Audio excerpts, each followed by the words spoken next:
Hey guys, my name is Abhishek and welcome back to MBBS Treasure channel. Today we are going to read about Eustachian tube and its methods of inflating the air into the Eustachian tube. Okay, so let's begin our today's topic.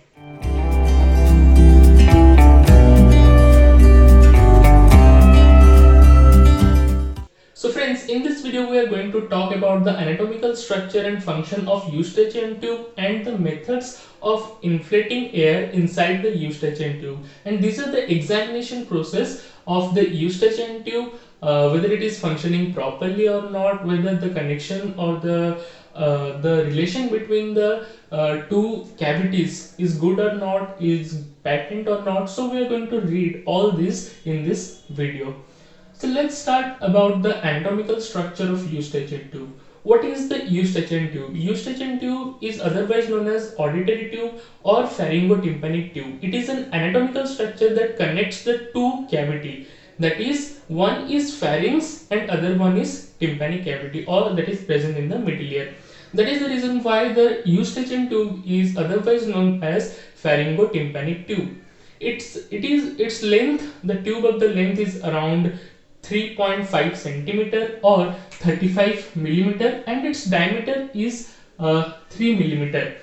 And this Eustachian tube has two parts. One is bony part or the pars ossia, and the second one is the pars fibrocartilaginous. This bony part or the pars ossia contributes to the lateral 1/3 of the Eustachian tube, and medial 2/3 is contributed by the fibrocartilaginous part of the Eustachian tube. Along with the two parts, it has two orifices or the two openings. Now I am going to represent the whole Eustachian tube in this structure that I have drawn. This structure represents the external pinna or the pinna, then the external acoustic meatus. This is the external acoustic meatus, and the external acoustic meatus ends at the tympanic membrane. So this red color structure represents the tympanic membrane. Behind tympanic membrane we have the box-shaped structure, that is the tympanic cavity or the middle ear. On the anterior wall of the tympanic cavity, what we have? We have an opening that of the Eustachian tube, and that opening of Eustachian tube is known as tympanal orifice. Because the opening opens at the tympanic cavity, that is the reason why its name has been assigned similar to that, like tympanal orifice. So the other opening or the other orifice at the other end of the Eustachian tube opens at the nasopharynx. Similarly, its name has been assigned nasopharyngeal orifice.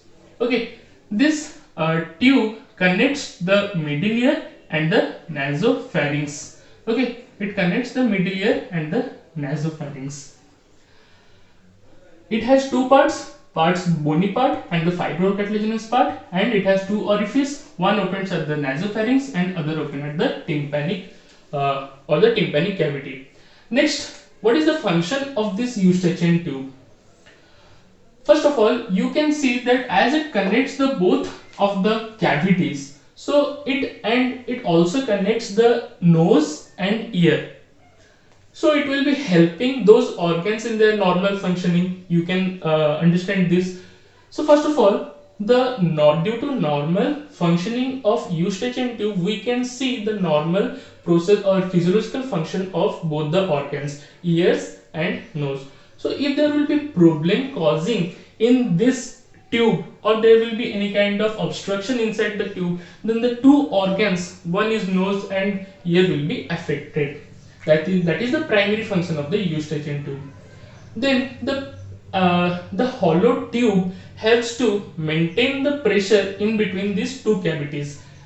It helps in pressure balance or ventilation by maintaining the atmospheric pressure in the middle ear for normal hearing. We require normal pressure inside the middle ear cavity, and that the normal pressure should be equivalent with the outside atmospheric pressure.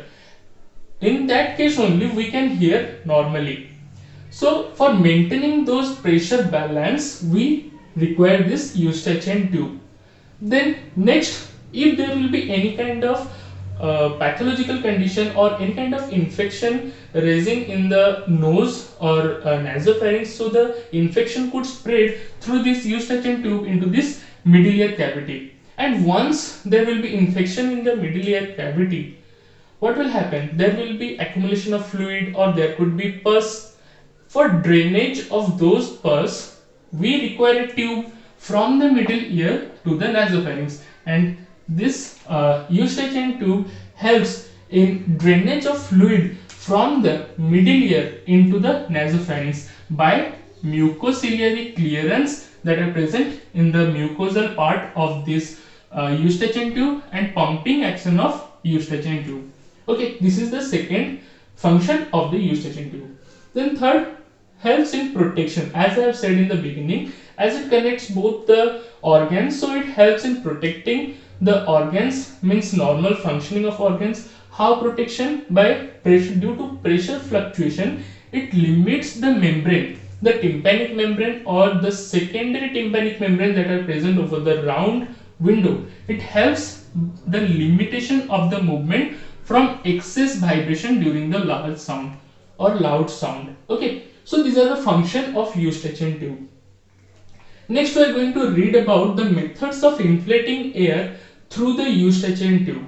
So this is the experimental methods that are performed to check whether the eustachian tube are perfectly working or they are in a good physiological condition or good anatomical condition or not.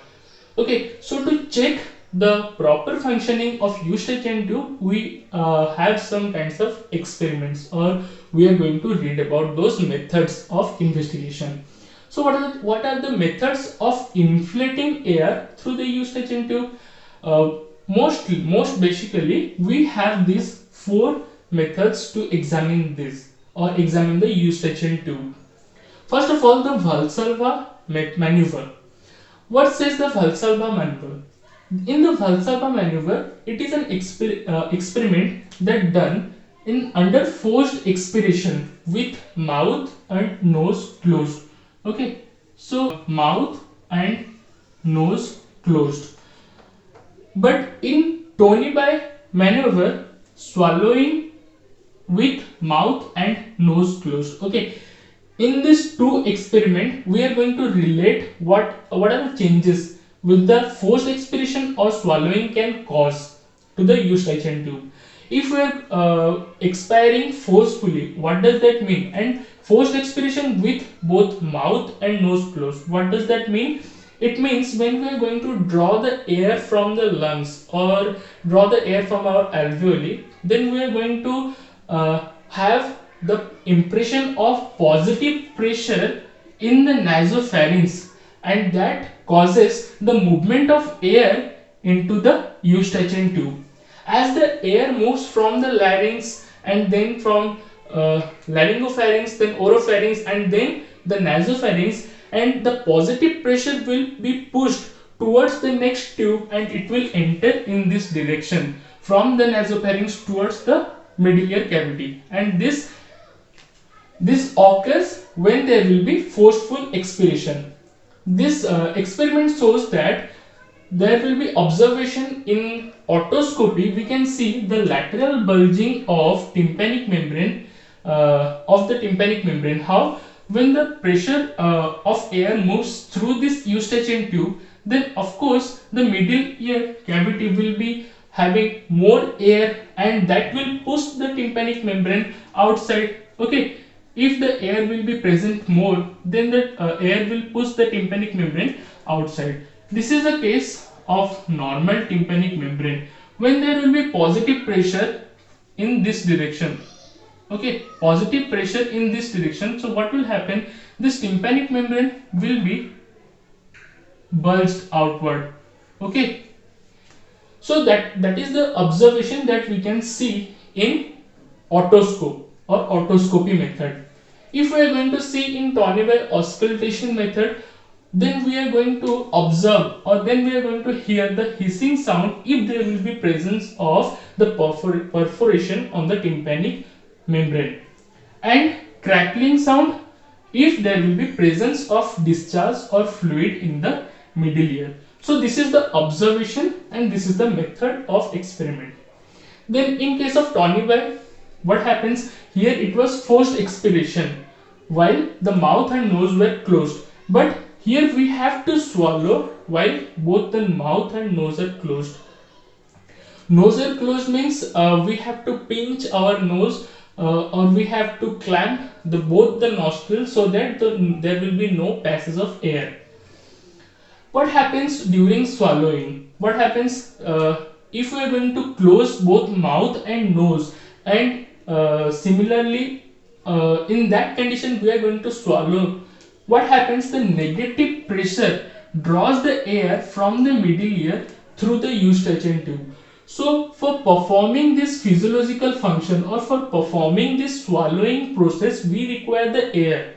Okay, and that air will be drawn from the middle ear. Okay, the air will be drawn from the middle ear and it will be passed through the eustachian tube towards the nasopharynx for proper swallowing of the food or something. Okay, so for that normal physiological process of swallowing, we require the air, and that air is brought in negative pressure from the middle ear through the eustachian tube. So what are we going to observe in otoscopy? Here in the second case, what happens when the air will be drawn from the middle ear towards the nasopharynx? So negative pressure, and this negative pressure will retract. This negative pressure will retract the tympanic membrane towards the medial wall of the middle ear cavity or tympanic cavity. So that is the observation in the otoscopy, that the retraction of tympanic membrane or inward movement of the tympanic membrane. So through these two maneuver you can relate, one with the forceful expiration and other with the swallowing. Next, by polyterization test. This test has been named according to an instrument, that is Politzer bag. What is that Politzer bag? This is the Politzer bag that you are saying that this bag sac-like structure is made from rubber and it is attached with a tube. Okay, for passage of air. What is the function of this bag? When we are going to squeeze this rubber, then the air will be drawn from the outside through this hole and the air will be passing through the nose. So this through the tube. This Politzer bag instrument is used for examination of the eustachian tube. How? Let's see. This rubber tube is attached to a Politzer bag. Okay, this rubber tube is attached to a Politzer bag put into one nostril. Okay, one of the nostril will be engaged with this Politzer bag attached rubber tube, and both the nostrils will be pinched simultaneously. What happens? We are going to push the air through one nostrils, and at the same time both the nostrils will be pinched or both the nostrils will be closed. Along with that, we are going to ask the patient to swallow or draw more air from the middle ear and repeat the word K. This Politzer bag is squeezed simultaneously. So here you can see we are providing the air from the external environment. So we are going to see the positive pressure on the tympanic membrane. What happens when we are going to give the positive pressure on the nasopharynx, and that results in bulging of tympanic membrane. So similar observation we are going to see in a patent eustachian tube or in a normal eustachian tube. Lateral bulging of tympanic membrane in eustachian tube. What happens by pressing the bag? The air moves from the nostril. As both the nostrils are closed, the air will be moving from the nostril towards the nasopharynx, and then from the nasopharynx towards through the eustachian tube in the middle ear cavity, and the middle ear cavity will be full of air, and that will be pushing the tympanic membrane towards outward direction or in a direction in the external acoustic meatus, and that will result in lateral bulging of tympanic membrane. Okay, then comes the eustachian tube catheterization. We are going to introduce the catheter in the eustachian tube, and it is performed under anesthesia. How this experiment is performed? First, along with the floor of the nose, this instrument, okay, this catheter, we are going to introduce first along the floor of the nose till it reaches the nasopharynx. Okay, so this is the nostril, and behind the nostril we have the nasopharyngeal opening, that is choana. When we are going to reach, after inserting this instrument, we are going to rotate it 90 degree medially. Okay, listen, if this is the tube, and its anterior part is like in this hook direction, or slightly curved direction. We are going to insert this whole tube along the floor of the nose, and then we are going to rotate it 90 degree. Then we are going to rotate it 90 degree when it reaches the posterior border of nasal septum. Okay, we are going to rotate it 90 degree medially, means we are going to, after inserting medial direction, we are going to rotate it 90 degree when it reaches the posterior border of nasal septum, and then it is rotated 180 degree till the tip lies at the opening of eustachian tube. Why 180 degree? After rotating this 90 degree, we are going to rotate it 180 degree. It means that we are going to make 180 degree turn, so that the curve this curve will be facing the lateral wall of the nasopharynx. The nasopharyngeal opening is present at the lateral wall of the nasopharynx and posterior to the inferior turbinate. Okay, so we are going to locate that through these methods of insertion, or these methods of introduction of this catheter. So we are going to rotate it 90 degree first, then we are going to rotate it 180 degree to reach the external opening or the nasopharyngeal orifice of the eustachian tube. Then after, the polygenic bag will be connected with this tube, and we are going to squeeze the air inside the tube through the eustachian tube. What we are going to observe? We are going to observe this whole procedure in Tonibi auscultation tube, and it is put in the patient's ear to auscultate the tympanic membrane.